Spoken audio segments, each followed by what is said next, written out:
Okay, so now we're talking about the 4th minute of the fight and intermission. So on this slide here, we have just done the spray and pray, or we're doing the spray and pray, and then we're going to phase.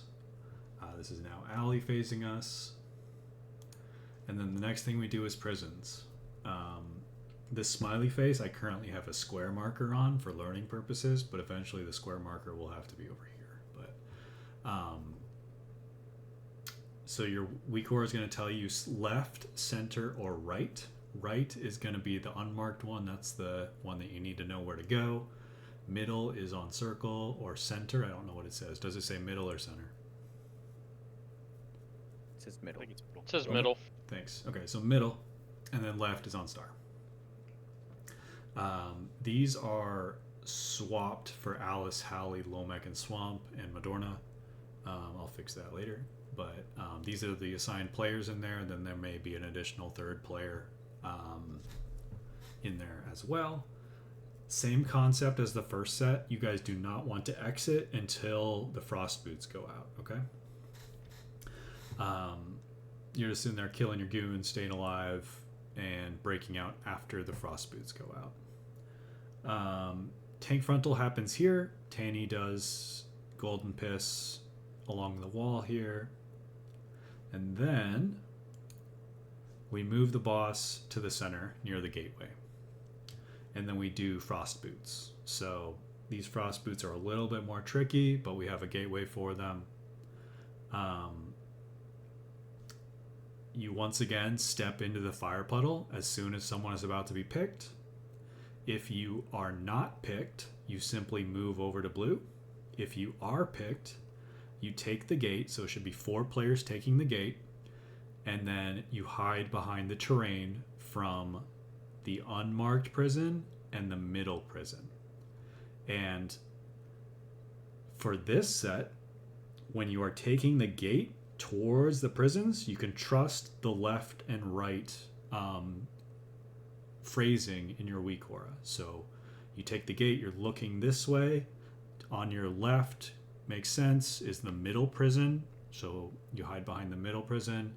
On your right is the unmarked prison. You hide behind that one. Okay, so it is, as you're taking the gate, you trust left and right as far as what you're seeing. Does that make sense to everyone? And we'll go practice it after we finish here.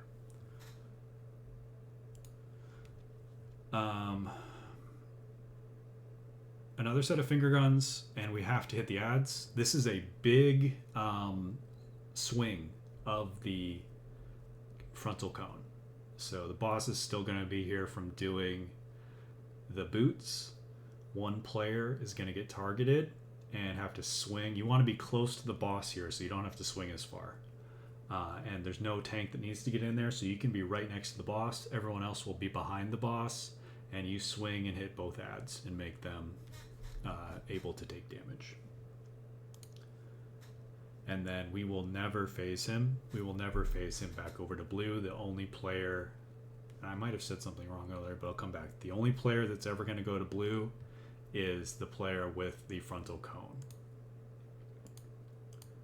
I think right here I might have said that people need to go blue if they don't get picked. That's incorrect. You simply step out of fire and you stand right here next to the boss. We never go back blue.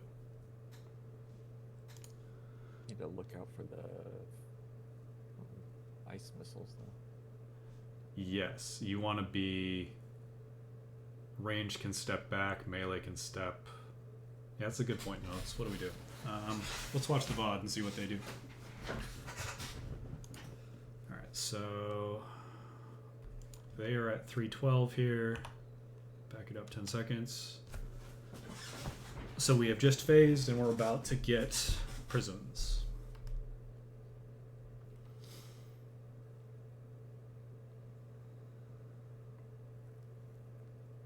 Here come the 3 prisons. Their markers are not the same as ours, and they're using a diamond marker for right. So this is unmarked, and then these are reversed for us, but it's the same concept. You can see ranged is just hanging out near the gate because they know that they're going to do frost boots eventually. There's no need for them to follow the boss. I think this Boomy is like gathering resources off of the immune ad right now, which is why he was looking over there. Probably not worth our time. Boots coming up in 3, and we're going to see them dip right there. And you can see some of them aren't even taking the gate because the gate goes over there. Are they just not using the gate? One of them took the gate. Okay, so I guess the left players take the gate. We're going to have our gate set up between those prisons. You guys can, all 4 of you can take the gate. And left, let me see if we can get a good view. So if you get left in your weak aura, you're hiding behind this middle prison. If you get right in your weak aura, you're hiding behind this prison on the far right from your perspective after you turn around and look at them. So Boots, 4 players go hide, everyone else just chills here. And okay, so yeah, the ranged players are standing just over here, so the Boots never are looking anywhere near them. And melee, same thing. They're just keeping the boss over here. I like this more than what the raid brand shows. They're just keeping the boss over there. And then there's going to be 1 finger guns. They're baiting this, so this Boomy smartly came over here in case he gets picked. This guy named Zephyr gets picked. He hits 1. You see the electrocharge shield removed. He swings it around. 2. He hits the other one. So that's the big swing there. And then we ideally do not phase him until after this cast starts. So these guys are already holding damage. This finger guns has started, and that is your cue to start damage again if we're holding damage. And if we have a clean pull, we will absolutely be holding damage here. So we want him to hit 40 before this timer gets to 100. That's our hardened rage. We are getting him to 40.0 before the swap to metal hits 100. And I think I had us install an additional weak aura that will show the boss percentage until he hits 40 as we get close. So you might see something that says 3% to phase or something like that. So if we're having a clean pull, there's definitely going to be a damage hold here. How much of one we'll see. Okay. So we are now in the intermission. We have lusted, and we are waiting for him to charge. As long as we have him standing here in the correct position, you do not have to bait him, which it took me a long time to kind of figure that out. But you'll see them use a convention here where they always return to fire, to stand next to the fire when they are waiting for the boss to charge. So you can see most of the raids stacked up here near the fire, and they're waiting for him to charge, and they have a weak aura telling them that he's going to spin to the left. So we've got a Druid Roar here to help us move. We're going to follow him, and you can see him starting to rotate clockwise or to the left. So they're going to follow him to the left. You can see a mage here and someone else over here. This is encouraged for the players that can get to the other side to do that, to make more space on this side for the players that are stuck here. But you cannot stand in front of where we are going in the circle because we're leaving blue circles behind us.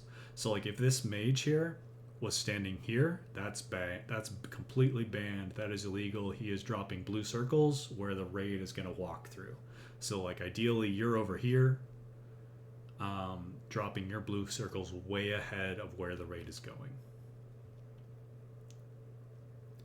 So we're rotating, and then after the rotation is over, they go back to fire. You see the whole raid coming back to fire to watch the boss charge past him.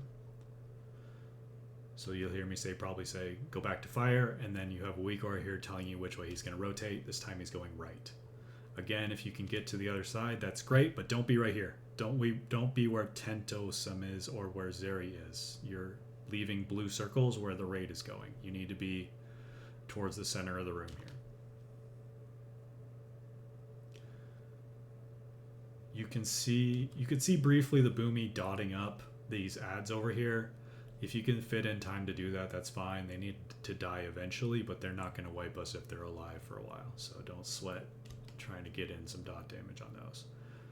So one more charge. This guy's in the wrong spot, but you can see the rest of the raid going back to fire while we wait for him to charge. And he goes left. And we follow him. And we get a nice opportunity to cleave the shocker as we walk by.